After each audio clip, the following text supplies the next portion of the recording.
Hello, I'm Ken. I've been working at Beaverton Motorcycles for over 9 years now. I'm a year-round rider. Very, very excited about Zero's lineup of electric bikes. I predominantly commute on my motorcycle, which is ideal for an electric bike, in my opinion.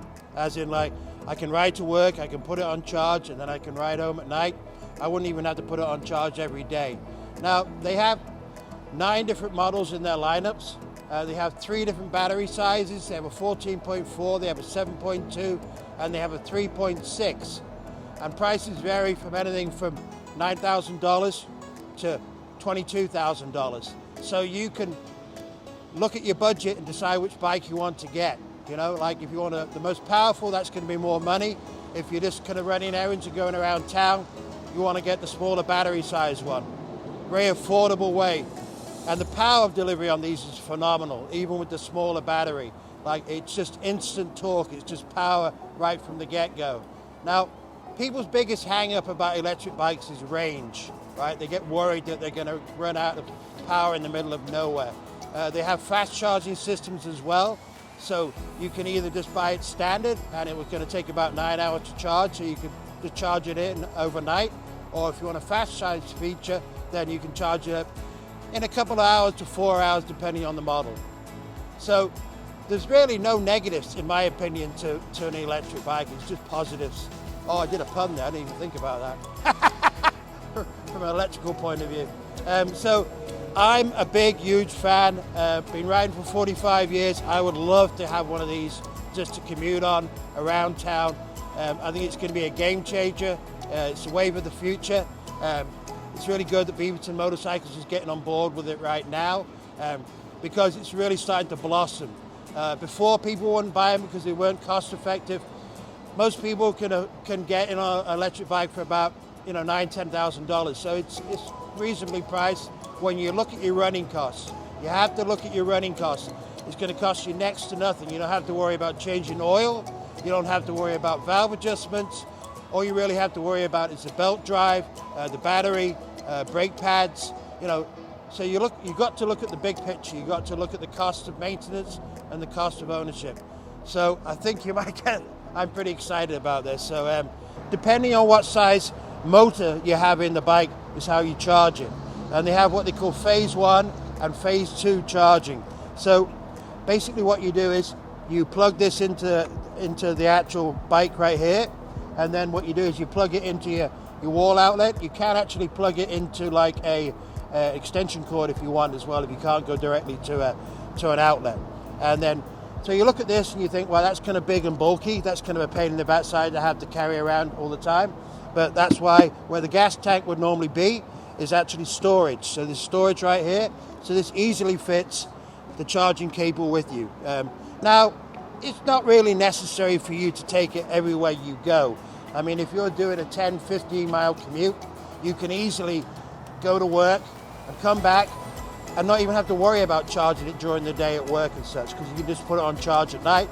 Just plug it at night when you go to bed, and then when you wake up in the morning, you're going to have a fully 100% charged motorcycle. So a lot of times you can maybe go 2, 3, maybe even 4 days, depending on how far your commute is, without even charging it. So I don't really see this as anything bad, because you don't have to carry it around with you all the time. Now, on the smaller battery, on the 7.2, not quite a bulky cable as you've got with the larger one. And this one has got storage as well down in here, so you can put the cable in there and then basically charge it up, similar to what you did with the other one. And this, so either phase 1 or phase 2, and that's the level of charging. You can upgrade the batteries as well, so you can have a quick charge feature. That is an additional cost if you want to get that done. So lots of information, lots of things to talk about with the electric bikes. Definitely the wave of the future. They're coming.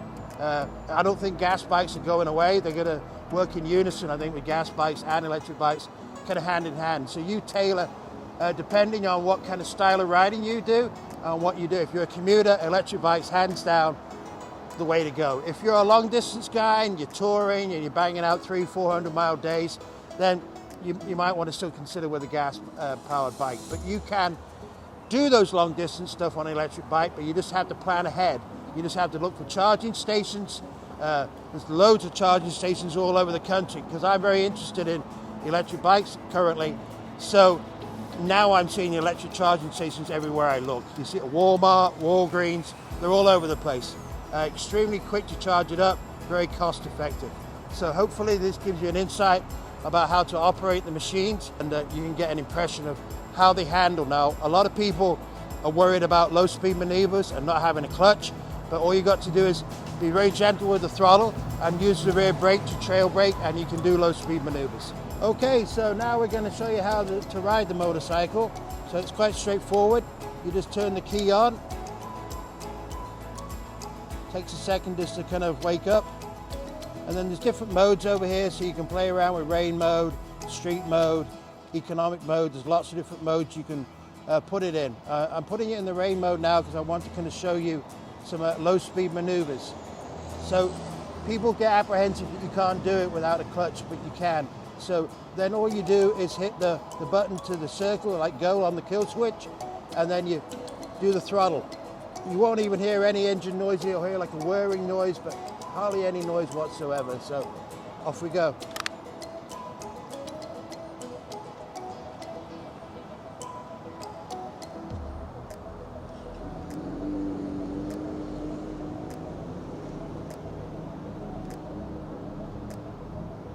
I'm going to show you the acceleration.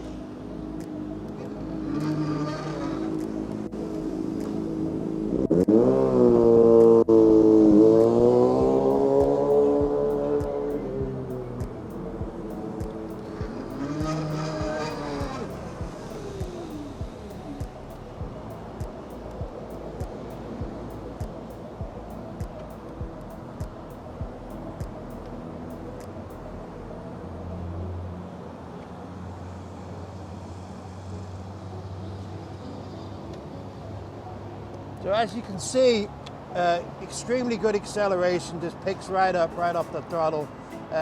You do have to have a delicate throttle hand, but as you can see, you can do circles, you can do figure eights on this, no problem. So basically it's just throttle control and rear brake. And don't worry about not having a clutch. You can definitely do low speed maneuvers on this, which is fantastic for city riding once again. I might keep harping on about this, but to me, it's just the ultimate commuter vehicle. I don't think you can get better for it for commuting on. So one more little spin, just I want to ride the thing, hang on.